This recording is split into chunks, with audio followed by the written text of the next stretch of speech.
Welcome to Beyond Wealth, Success Unscripted with Matt Calnan. Discover the personal drive, professional journeys, and business strategies that have made a real impact. It's success from the inside out.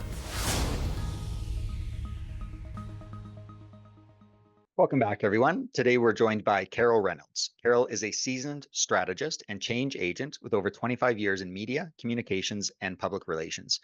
Carol excels in developing innovative business strategies, crafting articulate communications. That's funny, I messed up on that word. Articulate communications and leading successful multi-stakeholder initiatives. So welcome to the show, Carol, and maybe tell us a little bit more about yourself. Thank you so much, Matt. It's a pleasure to be here and great introduction. Thank you. Well, my current role is communications manager for the Canadian Cattle Association, and I'm finding a lot of my past work and personal history is culminating in this role, and it's all coming into play, which is very interesting. I started my stint in the media world in radio many, many years ago. Okay. Had a great time at that. Didn't pay a lot at the time. The free concert tickets just didn't pay the rent. So I delved into marketing and PR, and that's where I am today. Along the way, I've also done some things like, owned a couple coffee shops and took some time off to travel. And the not-for-profit world has called me back. I've been in healthcare, I've been in research, I've been in the science and technology realms, and now I'm in a not-for-profit member-driven organization, producer-driven organization. So there's cool. The Coles Notes, yes. The Coles Notes. So tell me maybe a little bit more about specifically that role with the Canadian Cattle Association. Yeah, the association's an advocacy organization. So we do a lot of work in Ottawa on behalf of Canada's 60,000 beef producers across the country. And there's a lot of moving parts to the industry and a lot of things going on behind the scenes as far as regulations and legislation involving transportation, research, all of those topics. So my role is to communicate what we're doing in Ottawa to our producers to show that we're bringing value. We are funded by beef checkoff dollars, so every head of cattle that is sold, a portion of that goes into, paying our salaries and making sure we are sustainable as an organization. So we need to prove to the producers who pay our wages that we are earning our keep. Yeah. Now, you said when you're in the radio world, was that like working as a DJ, or were you on the marketing side of that? I started off as a DJ, and I voiced I did a lot of commercials, voiced a lot of SJHL hockey games in Saskatchewan. Okay. Yeah. Spent most of my time at CJVR Radio in Melfort, actually, and then graduated into this creative director role where I oversaw the commercial writing and voicing department for about 5 years. Okay. And then everybody, you moved to Calgary? Everybody from Saskatchewan, I should say, moved to Calgary? I only moved to Calgary about 3 years ago, so I'm still a newcomer. Okay. Yes. Okay. Yes. Well, how are you enjoying Calgary? It's a lot bigger than Saskatoon. You got these mountains things and yeah. Oh, I love the mountains, and that's really what's drawing me here. I mean, it's a hop, skip, and a jump to the mountains for a day trip, and it's really quite lovely. Yeah. I have 2 children, and one lives in BC and one lives in Saskatchewan still. So I'm right in the middle. The flight connections are fabulous out of Calgary, much better than Saskatoon. And so, no, I am really enjoying my time here. Oh, that's really good, really good. And what pushed you into that PR communications type of world? I mean, outside of the moving into the marketing side after the DJ world. Yeah, I like to inform and educate and be a conduit to get messaging out there. Growing up, I wanted to be a teacher. I was the oldest of 6 and was always bossing my siblings around, and it was a natural instinct to want to teach and educate. So I thought I may as well carry that into my adult career.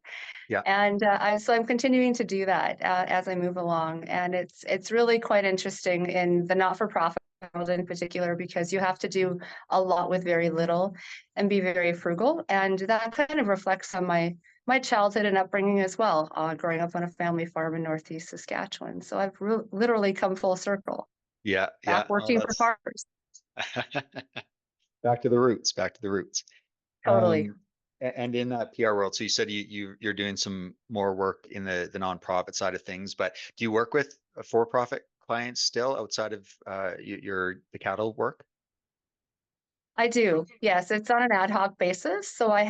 have a side business called Rich Strike Communications, Hmm. and it's an incorporated business that I do one-off consultations with for-profits, not-for-profits, individuals.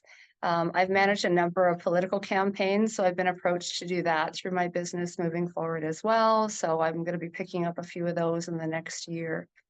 Um, yeah. Okay. And what exactly, like, if somebody's hiring you to come in with their organization again, whether that's on the nonprofit, the for-profit side, what types of work are you doing with them? Is it like project-based PR? Is it ongoing development? What does that look like? Yeah, it can be really quite tailored. So it can be focused on one particular campaign. I'd sit down with the client and ask what their goals are. So they may need a strategy, and that's all they need. They don't need help with the tactical planning. So I would put that together with them after consulting and doing some groundwork with them. They might need it extended into the tactical planning, in which case I have been hired by organizations on an interim part-time basis to roll out the plans I've recommended. I've done that before as well. And I mean, branding corporately, personally, again, going back to the campaign experience, Yeah. it's if I believe in someone or something, it's very easy for me to brand, but I totally have to believe in the cause and who I'm working for. Yeah. Otherwise, it just doesn't work. Yeah. What does that look like, the branding process? I kind of as far from a marketing guy as you can imagine. I'm an accountant by trade and I work in real estate. So we don't, and not as an agent, like on the asset management side of real estate. So we don't do much in terms of marketing. But so what does that PR process look like?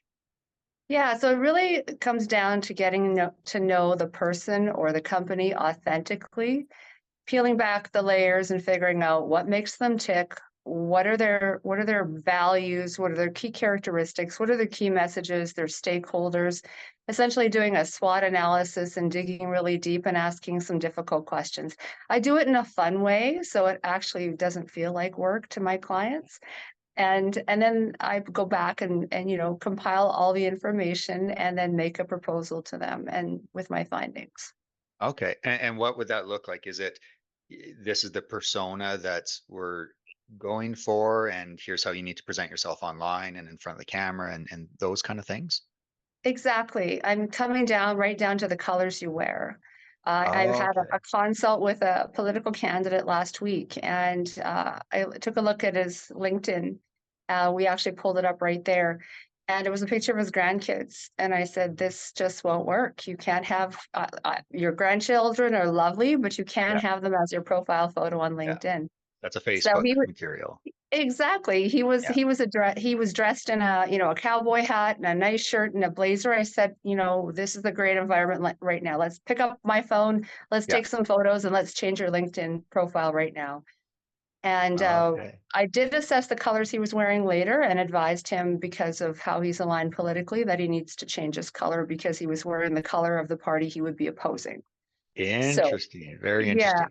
So anybody that's not watching this and might be listening to it can't see me right now, but I'm in a very blue shirt. It's only this blue because it's new. Um, can you like, do you look at people and can you kind of get a sense of somebody based on that stuff? Or is it, no, this is the image you're trying to present, so that's why we have to do it that way? yeah, sometimes people do it unconsciously. I mean, some colors people look better in corals and oranges than they do in blues. And this particular gentleman should have been wearing blue based on his his characteristics, and he was wearing orange that day, for example. So it was an Interesting. interesting, and I had to explain to him the reasoning behind it because he didn't pick up on it. I But see. subconsciously, I mean, that's what political parties do. They do Yeah. use their colors in certain ways, and certain organizations do the same thing with some of their logos with branding. Hmm. So we have to be really careful because we're not even aware of those implications sometimes. Yeah. Yeah. No, absolutely. So what else would you work on with clients? So you've got kind of the imaging, what they need to be able to talk about or present themselves online. What else do you do with clients or businesses? A lot of speaking notes. I do a lot of public relations, press releases, Oh, briefing okay. notes. With my day-to-day work right now, we're putting together an event, for example, with some dignitaries. So placing people, making sure all of the event planning materials are ready. Everyone's got. So you're a master of numbers. I'm a master of words and colors. Got it. We'll say that. So Yeah. anything word related, anything that's going to go out on in the public, printed or online, I take care of. Okay. And what types of businesses outside of the non-for-profits, what types of businesses are you typically working with, or is it all over the map? It's really all over the map. I had a real estate organization contact me for some recommendations on how to reorganize their internal structure a few years Okay. ago. So I did that. I was pulled in as a consultant to do that, presented them with how I thought they might want to consider restructuring. And Yeah. they said, this looks great. How do we implement this? So I was popped into the interim CEO role to make all of that happen. And then when that job was done, they moved on and I moved on.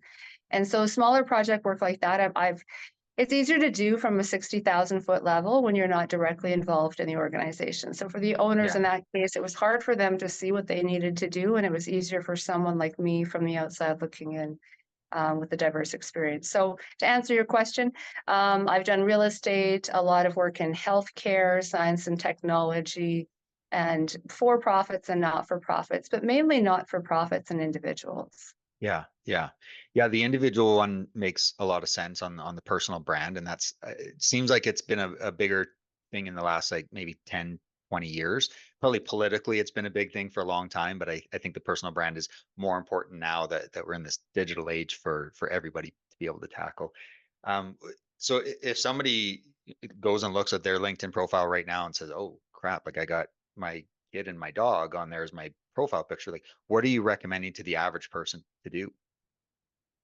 Make sure that you have a good head and shoulders shot, and make sure that you look approachable, basically. Hmm. Um, Color may or may not come into play depending if you're in a political role or not. But even the background photo on LinkedIn is super important. I don't know if you've looked at mine, and I encourage listeners Yeah. to have a look at mine. It's actually a fish leading a school of fish, but Yeah. the A leader goldfish, fish, right? yeah, the goldfish, Yeah. Yeah. and the leader fish has like a shark fin on, so all you can see is this shark fin coming up above the water. So it's basically, and that's my persona online and on LinkedIn and in the business world. I mean, we may not all be big sharks, but we can appear larger at the table to get the job Yeah. done and make a big impact. Yeah. And it's not about being someone you're not, but it's figuring out what you want to be seen and known for, and distilling that and making that known pictorially on LinkedIn. Interesting. That was that. I think that was a really important line you said there. It's not about being somebody that you're not. So I'm a fairly private person. In fact, coming on and when we started the podcast show, I was like, oh my God, I don't want my face out there and I don't want to be the person that's doing this. But I'm quite I like to keep things to myself. So I don't share a lot of stuff online. But there is a lot of people that share a ton of stuff. So is there maybe some boundaries between what is shared, what isn't? Like, does somebody like me need to do a little bit more? Is there people that need to do some less?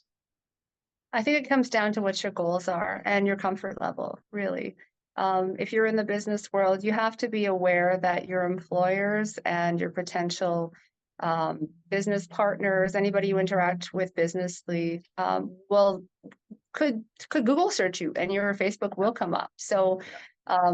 perhaps keep, the photos of you partying and such off of Facebook, and picture more vanilla type quotes, or just keep your political views off of Facebook if that's not something you want to tout. But if you're a political candidate, definitely the place for it.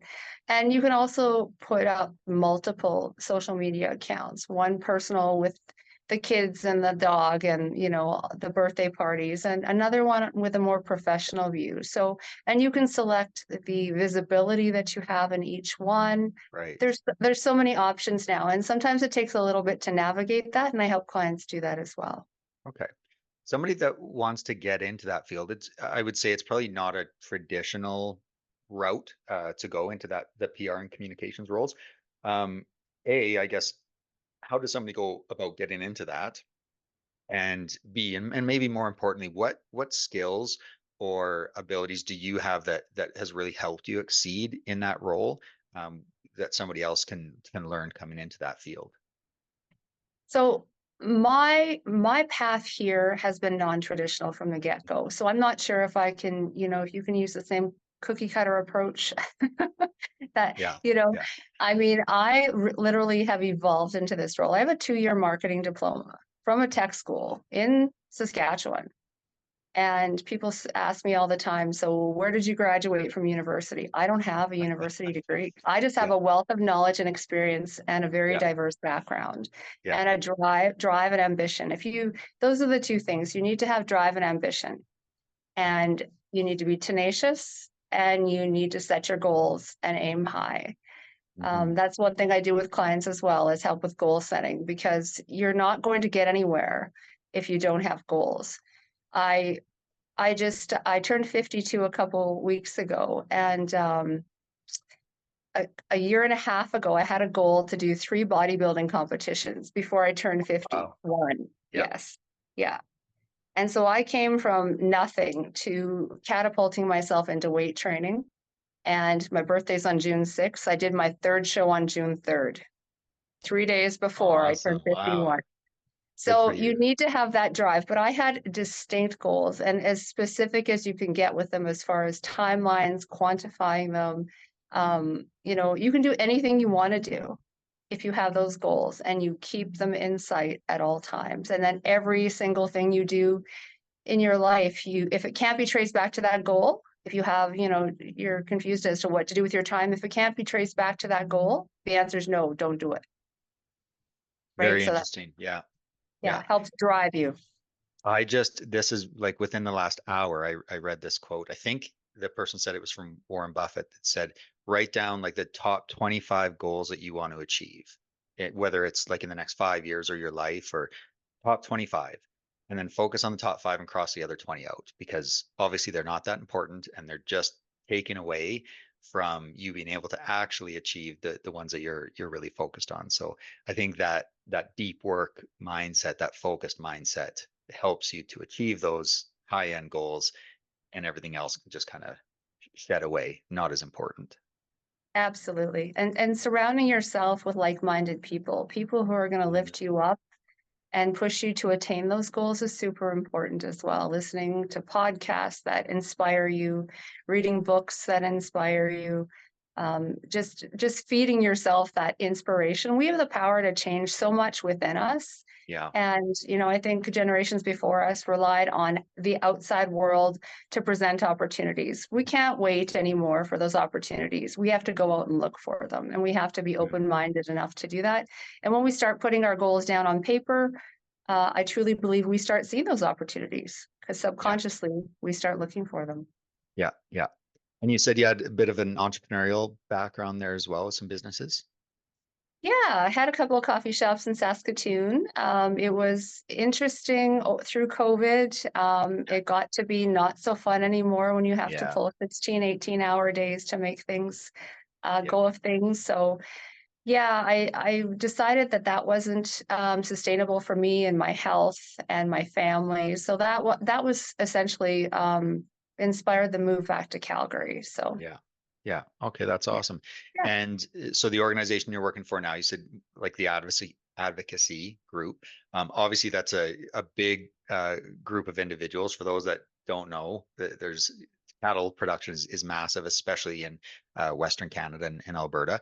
Are you traveling out to Ontario, or sorry, to Ottawa to do some advocacy? Are you working on the back end PR side of it? What does that look like?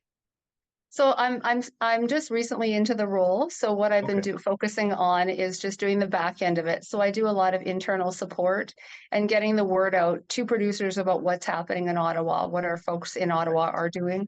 I do travel back and forth, and I'll be doing more of that as the role progresses as well.